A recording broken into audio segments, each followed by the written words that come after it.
Hello everyone, good morning. তো চলো, দেখো আজকে ব্লগটা এখান থেকে স্টার্ট করলাম। তো সকালে গেছিলাম ওই বাড়ি থেকে আবার এই বাড়িতে আসছি। তো এসে তারপরে গেছিলাম ছাদে। ছাদে গিয়ে মানে একদম মনটা খারাপ হয়ে গেছে। দেখো আমাদের কুল গাছে কিন্তু বেশ কুল হয়েছিল, কিন্তু এখন আর অর্ধেক মতো আছে। কিসে খেয়েছে কিচ্ছু জানি না। দেখো এখানে কুলই নেই, খালি এই পাশটা অল্প কটা কুল আছে আর এই সাইডটাতে তো কুলই নেই। প্রচুর কুল হয়েছিল। আর এই যে আমার বর, ও তো দেখে পুরো আশ্চর্য, মানে অবাক হয়ে গেছে যে কিসে খেলো। হয় কাঠবিড়ালিতে খেয়েছে, নয় বাদুড়ে খেয়েছে, নয় পাখিতে খেয়েছে, মানে বুঝতে পারছি না যে কিসে খেয়েছে। তো যাই হোক, কি আর করা যাবে, এখন হচ্ছে মশারি দিয়ে ঢেকে রাখতে হবে। কুলগুলো কিন্তু এখনো পাকেনি, তবুও খেয়ে নিয়েছে কিসে কিসে প্রচুর কুল খেয়েছে। দেখো গাছ পুরো ফাঁকা করে দিয়েছে।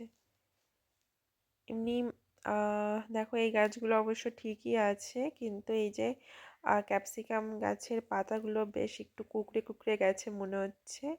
তো এগুলোতে ওষুধ দিতে হবে। এই দেখো একটা ফুল এসছে। তো এই দেখো আমার বড় বাইক বের করা হয়ে গেছে। আর এইদিকে আমাদের রান্না কিন্তু হয়েই গেছে। এই যে সব রান্নাই কমপ্লিট হয়ে গেছে। তো চলো কি রান্না হয়েছে একটু দেখাই। তো আজকে রান্না হয়েছে এই যে মাছের ঝোল, আলু দিয়ে বেগুন দিয়ে। তো শীতকালে আলু বেগুন দিয়ে পাতলা মাছের ঝোল কিন্তু বেশ ভালো লাগে। তো তারপরে রান্না হয়েছে বেগুন ভাজি। তো এটা কিন্তু আমি আর আমার বর খাই না অ্যালার্জির কারণে। তো তারপরে আমি এখন হচ্ছে ওর খাবারটাকে গুছিয়ে নেব। তো এই যে ওকে ভাত বেড়ে দিচ্ছি। আর এখানে হচ্ছে পালং শাকের একটা ঘ্যাট মতো মাছের মাথা দিয়ে, এটা কিন্তু বেশ ভালো লাগে খেতে। তো শীতকাল মানেই কিন্তু পালং শাক, তাই না? তো এই যে ওকে এই যে সবজিটা দিয়ে দিলাম, আর হচ্ছে মাছের ঝোল, আর বেগুন ভাজাটা দিলাম না। তো চলো এখন ওকে খেতে দেবো। এই যে টিফিনও গুছিয়ে দিলাম। আরও হচ্ছে স্নান করে ছাদে রোদে বসে ভাত খায়। তো এই যে ছাদে নিয়ে যাচ্ছি ভাত। এই দেখো,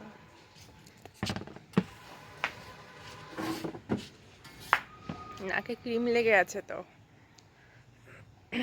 তো তারপরে হচ্ছে আমাদের ছাদেই একটা পাতিলেবু গাছ আছে, সেখান থেকে একটা লেবু ছিঁড়ে নিলাম ওকে দেওয়ার জন্য, ভাত দিয়ে মেখে খাওয়ার জন্য।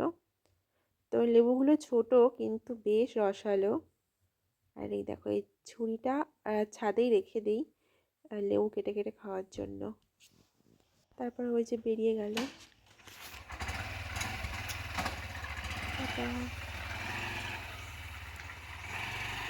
তো তারপরে স্নান করে পুজো দিয়ে আমি আসলাম এই বাড়িতে। এখানে মা আজকে পিঠে বানাচ্ছে, দেখো আবার।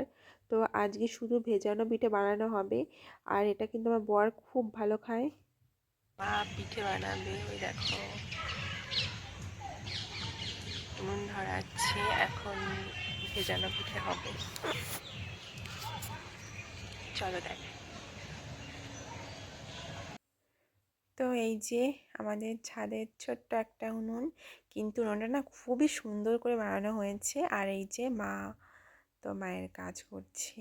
এইটা চালের গুঁড়ো, এটা হচ্ছে ফাটিয়ে নিচ্ছে।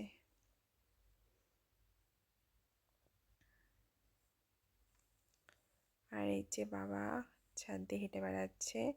তো আমরা কিন্তু শীতকালে ম্যাক্সিমাম টাইম ছাদেই থাকি, কারণ আমার ছাদে ভীষণ সুন্দর রোদ লাগে, যার কারণে ছাদেই বসে থাকতে বেশ ভালো লাগে শীতের দুপুরে।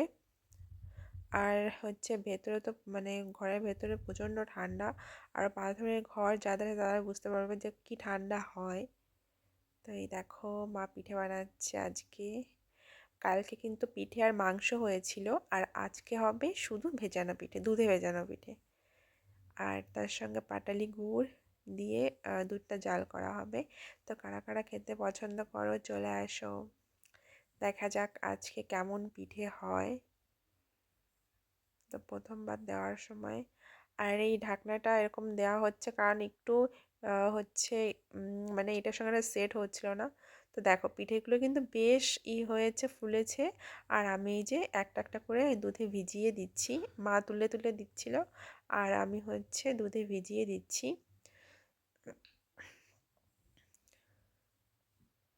এই দেখো আমি যে বসে আছি আর মা যে পিঠে বানাচ্ছে। তো প্রায় কমপ্লিট হয়ে গেছে পিঠে বানানো। তো আমি এখনই আবার ওই বাড়িতে চলে যাব।